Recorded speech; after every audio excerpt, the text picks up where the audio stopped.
So for my agents, let's talk about temporary interest rate buy downs and how it can be beneficial for both sides of the transaction.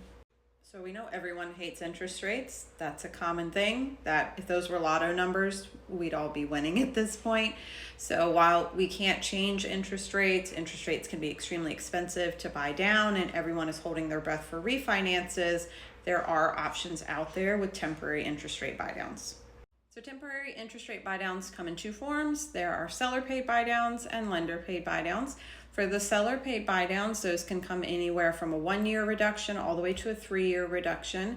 And the amount of seller credit that is needed will change based on the loan amount and the interest rate that's locked in, because essentially what that seller credit is the amount of savings per month for the term of that temporary buydown. The total of that is the seller credit that's needed. So if they're saving $300 a month for 2 years, that's the amount of seller credit that's needed. We do have a worksheet that we plug in with the specific loan amount and the interest rate that we have estimated to give you guys at least the minimum seller credit that is needed. So those temporary interest rate buydowns can come in multiple forms, from as little as a 1-year buydown all the way to a 3-2-1 buydown. So for example, for a 3-2-1 buydown, let's say the buyer decided to lock in at a 7% interest rate. For their first year, they're paying as if they had a 4% rate. Second year is a 5% rate. Third year is a 6% rate. Last year after that, as everything goes back to normal, if they don't refinance, is that 7% interest rate. However, that requires the most seller credit. So typically what we see is a 2-1 buydown. So again, if they're at a 7, they're paying a 5% for year 1, 6% for year 2, 7% for year 3. Those are your seller paid buydowns. There's also lender paid buydowns. For example, we have a 1-0 lender paid buydown. And what that means is that the lender and the buyer are splitting the cost of that temporary interest rate buydown. So the rate may be slightly more expensive than the non-buydown rate, but we're covering the majority of that cost, and they get a 1 point lower. So if they locked in at a 7, they get a 6% interest rate. The whole point of these is to, 1, help reduce their costs temporarily, and 2, really to hold them over until it's time to refinance, when hopefully they're in one of these rates anyway. So this can be super advantageous for your buyer, because a lot of these temporary rate buydowns, they're saving $300 or more per month for at least a year, if not longer. So it really helps reduce some of that payment anxiety. Now, you may be saying to yourself, well, why would the seller want to do this? That sounds horrible, right?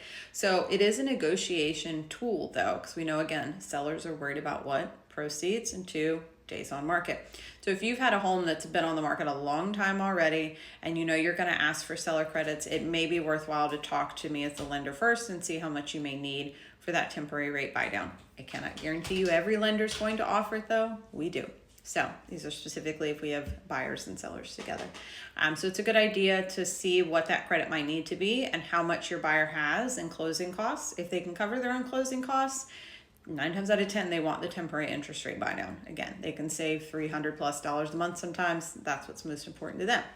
For the seller, asking for those credits and receiving them may be what helps get it under contract faster, especially if you can advertise it out on the MLS that the seller's offering a credit that can go towards interest rate reduction. So that's a good way to hopefully incentivize more buyers. The other option is when you're negotiating that, just like any other seller credit. Let's say you need $5,000 for that interest rate reduction program. Property is listed at $500,000. You were originally going to come in at $490,000. Maybe now you can offer $495,000 and ask for the $5,000.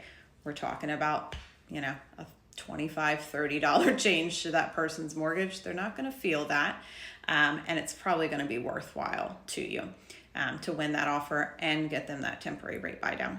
So we've definitely seen the use of temporary interest rate buydowns significantly more over this last year as rates continue to be unfavorable. So if you have a seller and you're wondering again how to incentivize buyers to come to your listing, offering a temporary interest rate buydown, knowing that they have to offer that seller credit, could definitely be worth it. And again, maybe you negotiate that through the price. Same thing on the buyer's side. If you're hoping to get more buyers in and you're trying to keep those contracts under contract, asking for that seller credit and checking with us on how much that needs to be can definitely take some anxiety off of your buyers. The good news is too, they can still refinance anywhere in between. Let's say they're only a year into that 2-year temporary interest rate buydown, they can go ahead and refinance if rates drop. That way they get that nice lower rate going forward. If you have any questions, let me know.